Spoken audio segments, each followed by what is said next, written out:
Anytime you pick up a Cormac McCarthy novel, you are inundated with violence. And I understand that there are some exceptions. Suttree, The Passenger, Stella Maris don't have very much violence in them. But today we are going to hear from McCarthy himself about why he wanted to write about violence in such an exaggerated way. And McCarthy was such a good writer that a lot of the themes of his books and the keys are hermetically encrypted behind layers of symbols, contrasts, side quest stories. Like, what does all that mean? And one of the main symbols that we need to decode is McCarthy's use of violence, and especially exaggerated violence, throughout most of his books. Because beginning and intermediate writers, even sometimes great writers, struggle with making violence something bigger than it is, or any symbol, or just how they write in general. And when an author is on fire and we are loving them, that's what they are doing. They are sailing us through their work, and we think, wow, this is so good. But we maybe can't pin why. We're like, damn, the sentences are good. But it's really that our unconscious is working. It's like, damn, like all these symbols are making deeper patterns of our mind click. And so, if you guys don't already know, my name is Ian, and on this channel, we cover everything related to Cormac McCarthy. I have already over 150 videos in the playlist down below if you are interested. And now let us hear from McCarthy on violence. Quote, if I wrote about violence in an exaggerated way, it was looking at a future that I imagined would be a lot more violent. And it is. Can you remember 20 years ago having beheadings on TV? I can't. I'm not one of those conspiracy guys, but the world is in a very unstable situation. If you were to take thoughtful people on, say, January 1st, 1900, and tell them what the 20th century was going to look like, they'd say, are you shitting me? I think about John, McCarthy's son, all the time, and what the world's going to be like. It's going to be a very troubled place. And in the 20th century alone, approximately, according to the University of Hawaii, 262 million people died from democide, which is innocent people dying at the hands of government. We're not talking about soldiers or people involved in the fighting, citizens. And this is one thing that the epilogue of Blood Meridian points to. And no spoilers here, at least in this video, but it signaled the monstrosity of violence that could be created in the modern world. And McCarthy, at the same time that he was composing Blood Meridian, he was working on The Passenger. And as I've talked about in other videos, there are connections between the two books that are undeniable, that put them in the same universe, that show that maybe some of the same characters are involved in both novels. But at some level, McCarthy is right. He does write about violence in an exaggerated way. You and I, or at least hopefully, have not endured an Anton Chigurh or people trying to murder us or murdering people or anything like that. Because in McCarthy's literature, we have necrophilia and cannibalism, details of mass murders and mass graves, of rapes, of just almost anything negative that you can imagine. And I don't know why McCarthy spiritually or emotionally was drawn to violence, but intellectually, I have compiled 144 of McCarthy's favorite books and authors for free for you guys. And a lot of those influences were very violent. And so if you want to expand your reading list for free, just go to the description below and check out that document, which is more comprehensive than anything you will find online. But the genesis for this with McCarthy started in 1941 when he moved to Knoxville and started to play in the woods around his house. And if you go out to that area, I've never been, but I've looked on Google Maps and heard from others who have. It's still today very remote. And McCarthy's favorite pastime was just walking around at nights with his dog in the wood and just doing exploration. And out on that journey, McCarthy exposed himself to a class of people that he was not a part of. His father, a rich lawyer, was one of the more wealthy people in his area. But McCarthy was a part of this flood of people all across the country that were starting to industrialize Appalachia. The Knoxville area famously did not participate in the Civil War, or at least help the South, because they didn't have any slaves there. But the land there did have history, because when we look at the West, a lot of that land was unsettled. Obviously, we kicked off the native people who were mostly nomadic. But Appalachia was so close to some of the larger eastern metropolises that there had been kind of a migration down there for a couple centuries. So people had been living on ancestral or multi-generational land and sometimes didn't have titles for that land. McCarthy's father was an attorney for the Tennessee Valley Authority, and his job was using eminent domain on these people to rip them off their land for government projects. And so within the span of a couple decades, there was a massive push for industrialization. A ton of people were ripped off their land, and Appalachia, especially the eastern Tennessee area, suffered these tragic effects. And McCarthy took this to heart. And in his first novel, The Orchard Keeper, he writes a pretty violent novel that is a rebuke against the Tennessee Valley Authority, against the oncoming industrialization and changing of the area. And one of the characters in that novel embodies, much like Judge Holden and Anton Chigurh in No Country for Old Men, this kind of archon of violence. He is evil himself. And it almost feels like Neil Gaiman American Gods-esque, where we have these manifestations of certain energies in outward form in McCarthy's novels. In Outer Dark, some characters who do embody evil in that novel literally come and, start in the ephemeral and walk out of a painting into the physical world. But in the 1940s, things weren't terrible yet, at least in the in American public. There weren't school shootings yet. You hear stories about people bringing guns to school or knives to school, and it was no big deal because no one was going to shoot each other. Like, things like that were very rare. But McCarthy also came of age, and I've talked about this before in my theory about his sexual connection to the nuclear bomb. But at age 12, McCarthy watched us, end World War II by, sending down the nuclear bombs. And that obviously had a massive effect on him because he writes about it all across The Passenger. It's the main symbol. And then we also see it in the Border trilogy as something very potent. And in The Passenger / Stella Maris, he says that it's the ultimate evil. That's where we took evil to another level. So I think these ideas have been sitting on his mind for a really long time because he's just seemingly a sad boy.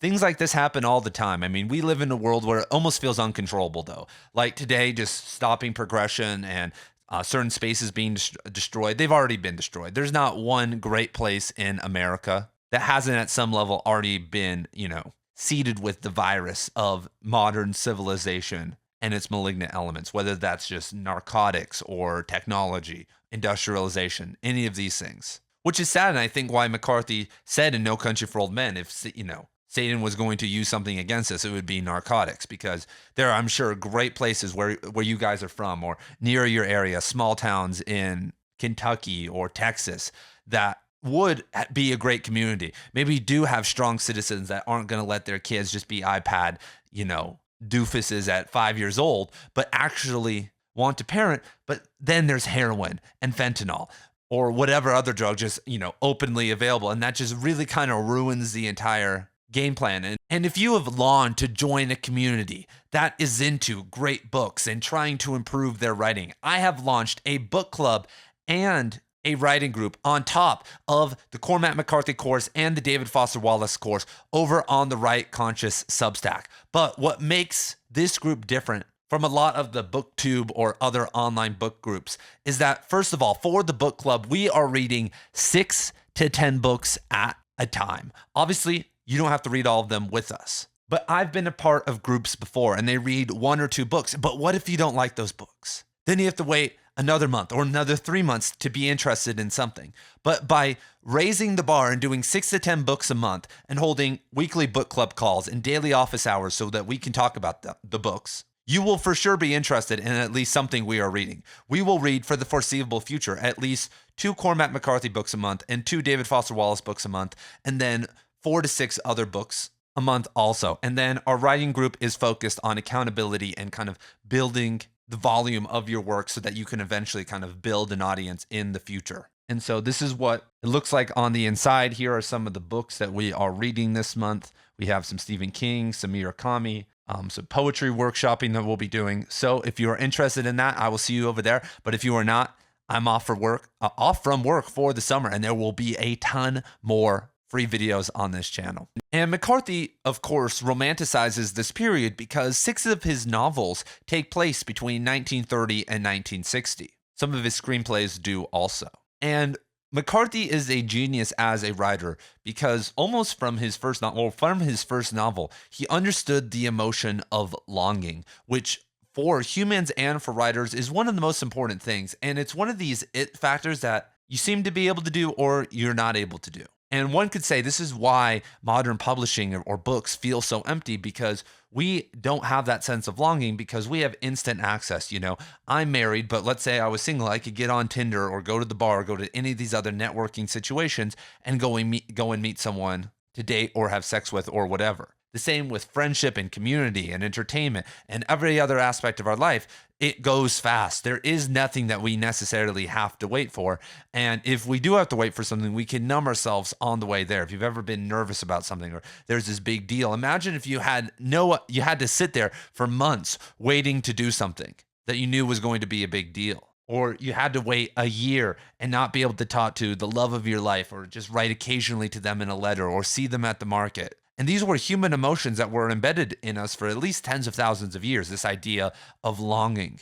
And this is very apparent in young men who have these idealizations of what reality should be, that they could be the one because they are seeking immortality themselves and understand because they're so close to it in their youth that this world could be something different, that I could change something. And it's good because they're priming themselves for a positive life. Obviously, as you get older, you maybe become more cynical, like nothing can change, but that's because you're moving toward death and you can have less of an impact. And when we look at the Border trilogy, that's what it's all about. There are two young men, Billy Parham and John Grady Cole, who are longing for the Wild West, for freedom, for love, for these types of connections that you just can't find anymore. These stories that we were told, John Grady Cole feels like he can find this, Latina, Hispanic beauty, and she can change his world and all these things.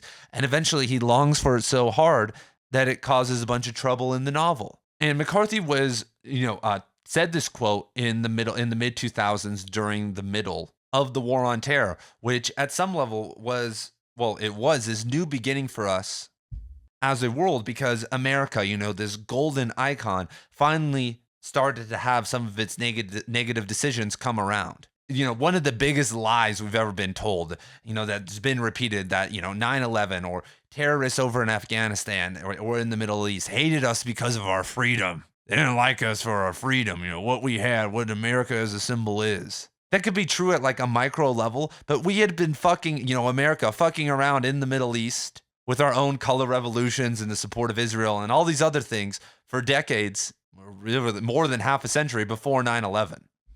Osama bin Laden and crew didn't one day sit down at the table and be like, man, they got freedom of speech. Why am I talking like George Bush? As Osama bin Laden, that's funny. But they didn't sit down one day and be like, damn, that's crazy. I'm so jealous. We're about to attack them. But technology and this resentment, coming from the Middle East kind of came together at the same time. And we got these weird videos of beheadings on TV from all the different groups in the Middle East. We started to get stuff down from Mexico, this problem that we had tried to curtail for such a long time.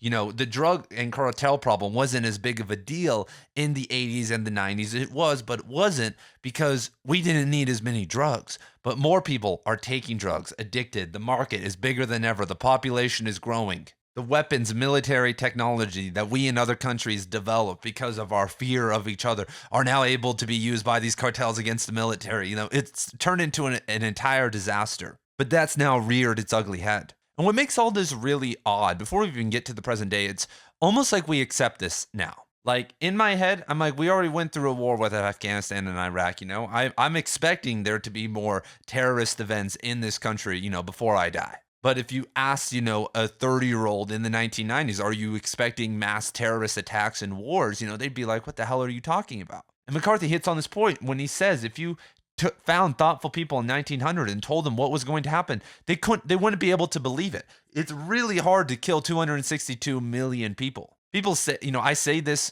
well, I'll tell you what I say all the time. If we were all living in little communities and it almost looked like the road or like we had general anarchy, we'd probably solve our problems and gain some semblance of control before we kill 262 million people. Because to kill that many people, you need all the men to unify together around a vision, give them machine guns, get bombs going, and go kill everyone you see. Or you have to make everyone in a country become fearful of you or believe in you so that you can starve them out, like in Russia or in China. And I think if you talk to people in 2000, and not just about 9/11, but about where we were going to be in kids' consciousness in 2024, where there are school shooters and all these other things, they wouldn't be able to believe it.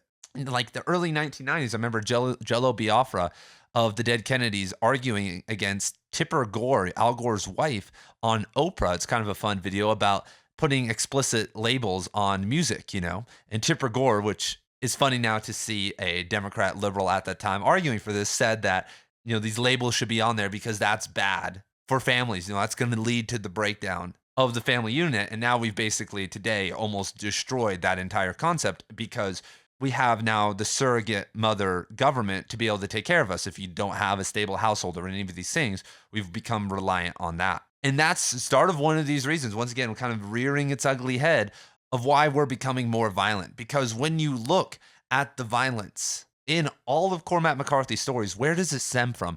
It stems from father trauma. McCarthy's first 4 books, all about father trauma. The kid in Blood Meridian's his father, this happens in the first page, so spoiler alert, but first page, his father dies when he is young, and it doesn't seem like there's any real actual paternal wisdom in the Glanton gang. The Border Trilogy, no fathers, absent fathers.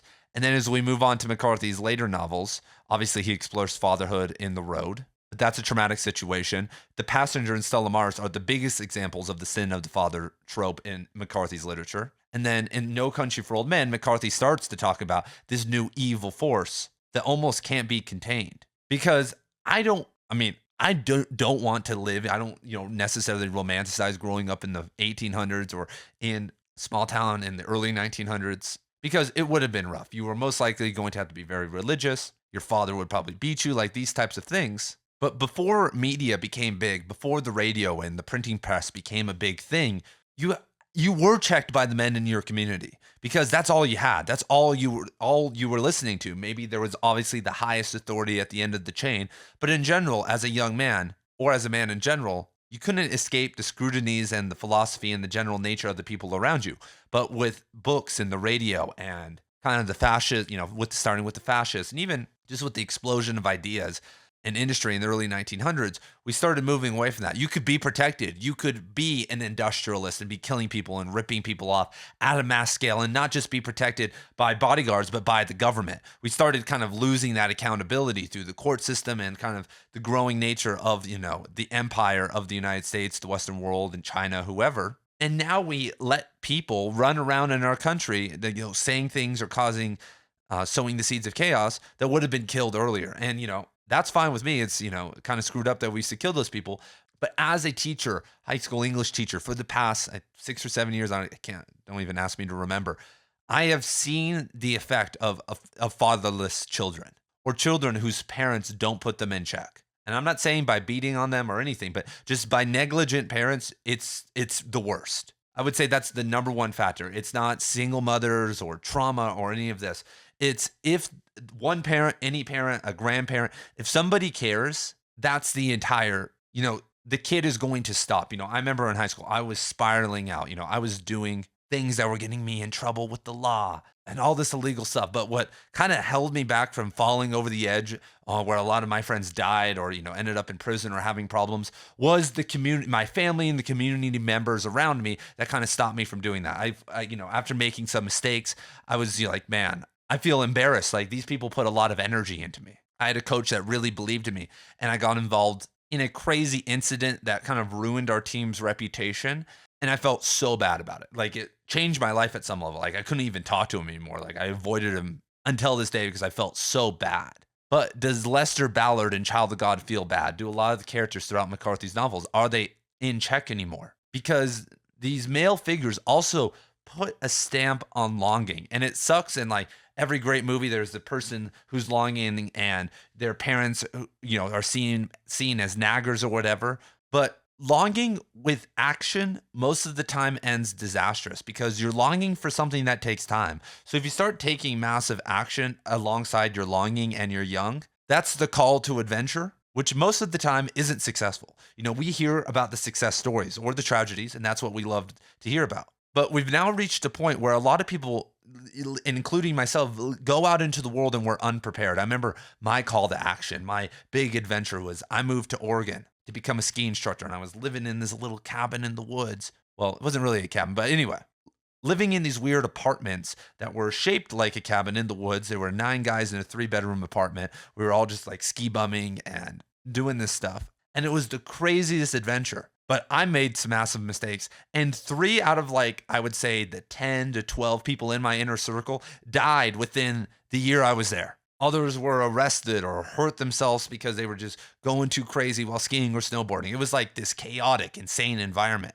And that's when I realized I was like, wow, I'm unprepared, but my parents were right. Like they did try to slow me down and say, like, you shouldn't be doing this right now. Like, think about this. And when I was there, I realized that all those guys that were dying or having these problems, they had parents that didn't love them. I remember one of the guys who died, his family came like to the funeral or whatever. And then after the funeral, they had this massive rager and they were just like getting drunk and destroying things. And this is like the mom and she's screaming at people and cussing at everyone. I understand they were like processing trauma, but I was like, I could see where, a lot of the problems and the violence came from. Anyway, but in our modern world where accountability and these things necessarily don't matter as much, and you can get by, it's easier to exist in a way where people don't care about you. And now with technology and all these different things, most parents aren't actually connecting with their kids. They're actively ignoring them. And I have seen personally a dramatic shift, into the iPad kids. When I started 6 or 7 years ago, those kids were born in the early 2000s. So by the time they were 8, 9, 10, the iPad was just coming out. Not everyone had a smartphone yet, and especially they just weren't as prolific.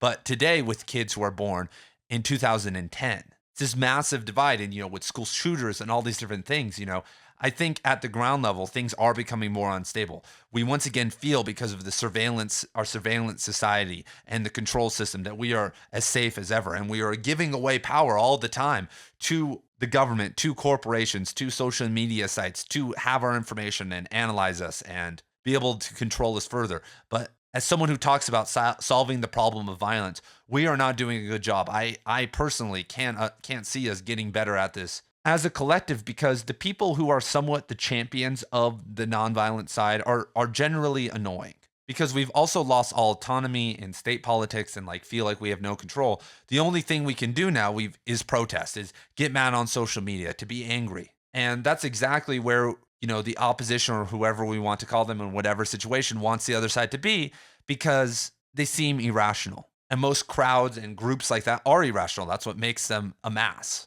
And that's where we're swirling in now, this sea of hyperreality and simulacra, where authentic change, authentic transformation within isn't the main priority. We see people protesting, Israel, in the Palestine war or whatever other issue, which are rooted in violence, in some of these crazy things McCarthy talks about. And every solution that everyone says isn't going to work. The two-state solution, dissolving Israel, just taking out Palestine, any solution for any side is just going to create further resentment down the road. Like, the only real ascension here, the only real solution is a spiritual solution, is something that isn't going to be found in whatever money is given or isn't given. Like, all these things that we're worried about are not the actual long-term solution. And that's the point of this channel. That's why I'm asking you to start taking yourself more seriously. Because books, in my opinion, are still one of the biggest catalysts of change that can reach almost anyone.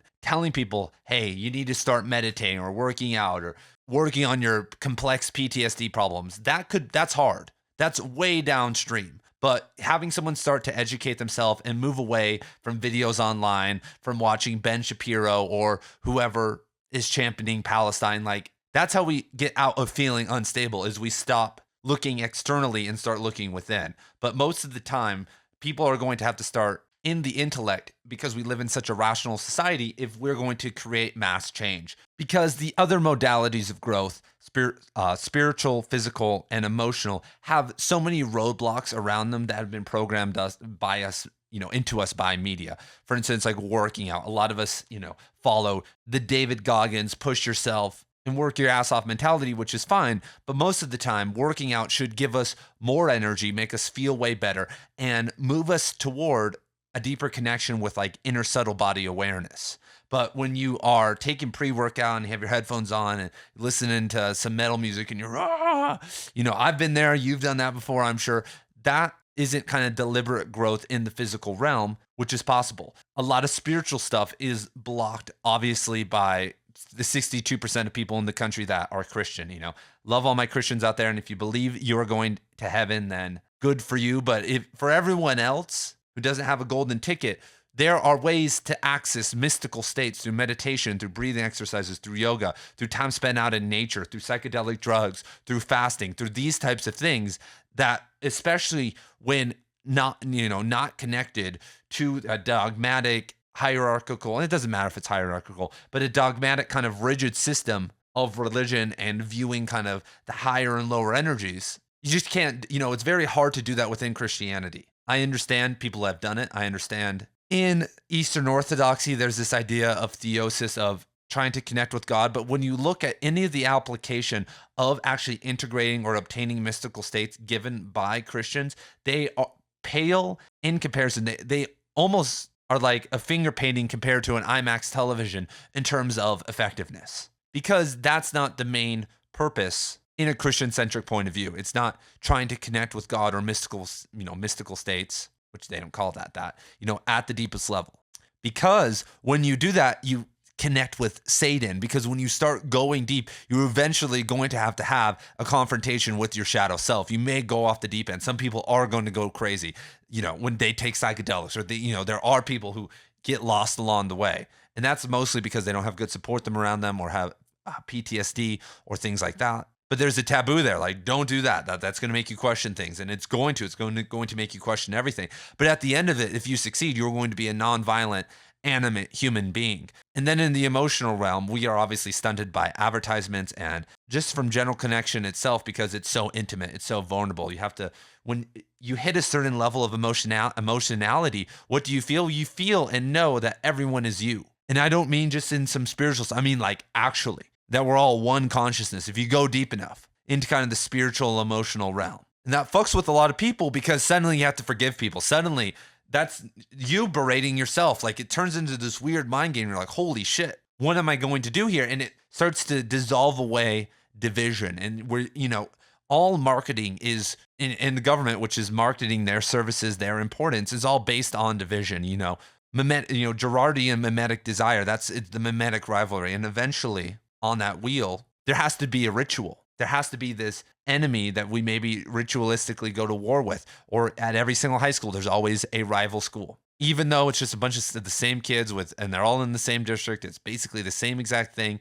Colors, mascot, mimetic rivalry, and everyone's the same. Everyone has these weird desires. And so we are emotionally trapped into that system. And even if you are personally not participating, you are forced to participate by being there. If you are a high school student and you're like the bodhisattva or whatever, and you're floating above all that, just by being there, you are a part of it. And just by being American or by being whatever, we are engaging in these polarizations. And so it's really hard to break out of that. And once again, if you start exploring your emotions, you start to question the government. You start to question religion. You start to be like, wow, why did I get shamed into this? Why do I believe this? Why can't I get thrown into a steel cage by a bunch of guys who are just doing what they are told because I was experimenting with my own consciousness? And so through books, though, a Christian, anyone could access a lot of the lessons that are found through writing through these things and still remain who they are. You know what I mean? Like I said, to hit the emotional highs of those other areas, especially the spiritual or the emotional side,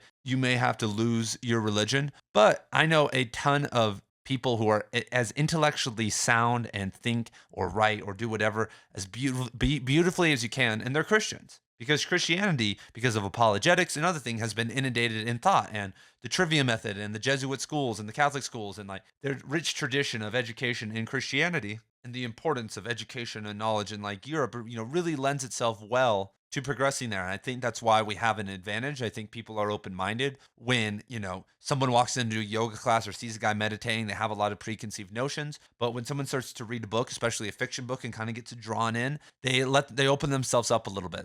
Art does that. You're a little bit more vulnerable in secret. That's why the movie theater is totally, we can be in our own little fetish. Anyway, thank you guys for being here. There are going to be a ton of new videos soon. I was working super hard on building the Substack and some future stuff I'm about to release. So we will be back to daily videos, and I will see you in the next one. Peace.